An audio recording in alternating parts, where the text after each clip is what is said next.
In a small town in southwestern Nigeria, nestled between the ancient hills of Ijare, stood Adetola Memorial High School.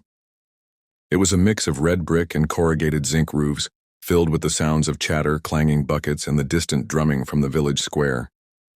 Among the students was a quiet girl named Maroon Keiji. Everyone called her Keiji. Keiji wasn't like the other girls. Her face bore deep, distinct tribal marks, 3 on each cheek, etched since infancy, passed down from her mother's lineage. They weren't just lines, they were part of a sacred covenant with her ancestors. But in school they became her curse. Aboki's wife, the students would taunt, laughing. "Wahala marks? She looks like she fought with a tiger." Another boy would jeer. Every day, Keiji sat at the back of the class, her head low, her scarf pulled forward to shield her face.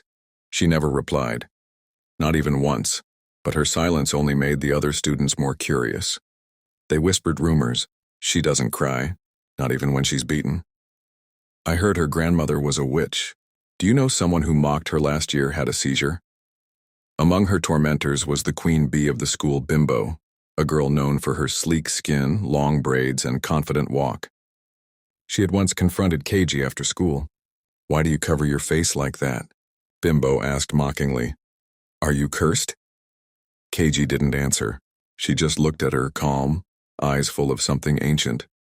That night, Bimbo screamed so loud in the hostel that every girl woke up. She claimed she saw Keiji standing at the edge of her bed, her tribal marks glowing and the walls crawling with ancestral symbols. "I swear her marks were moving," Bimbo cried the next morning. The principal dismissed it as a bad dream. But Bimbo never entered the class again when Keiji was there. Her parents transferred her within a week. By third term, whispers became silence. Everyone avoided Keiji. Even teachers hesitated to call on her. But one day something changed. During exams week, the school experienced a strange darkness during the afternoon assembly. The sky clouded over, birds stopped chirping. A strange wind blew through the corridors. The ground trembled slightly. That same day, 3 boys from SS2 who had stolen Keiji's school notes and defaced them collapsed during prep class. Their eyes turned white, their mouths foamed. One of them kept repeating, "Don't touch her," the spirit said, "don't touch her." Panic gripped the school. Prophets were called. Herbalists were summoned, but none could explain it. The school mother, Mama Sadie, a 62-year-old matron who had seen generations pass through the dorms, quietly pulled Keiji aside. "Child," she asked gently, "what are you?" Keiji blinked slowly. "I'm my mother's daughter and my mother's mother's daughter." Mama Sadie nodded knowingly. She had seen a girl like this before, in 1964. That weekend, Keiji was summoned to the principal's office with her guardians. She arrived alone. The principal, Pastor Daramola, tried to speak calmly. "Keiji, we are concerned about strange occurrences. The students, they say you might have powers." "I didn't ask for them," she replied. "But my grandmother said my marks protect me, from those who mock me, from those who wish me harm." "But these are modern times," the vice principal whispered. Keiji smiled faintly. "Evil doesn't know modern or ancient. It only knows intentions." Then she touched her left cheek where one mark began, and whispered a single word in Yoruba. Suddenly the lights flickered. A gust of wind pushed through the room.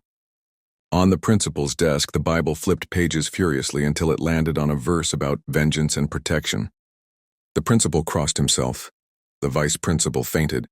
After that day, Keiji was never mocked again. In fact, students started greeting her with respect. Some even whispered prayers in her presence. Rumors now changed. She's not just a girl, she's a guardian. She sees things, she protects us from evil. I heard she healed someone who was convulsing.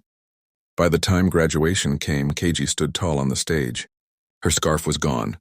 Her marks shimmered under the sun like sacred etchings. In her valedictory speech, she said, "I came to this school ashamed of who I was. You all made me feel like a mistake.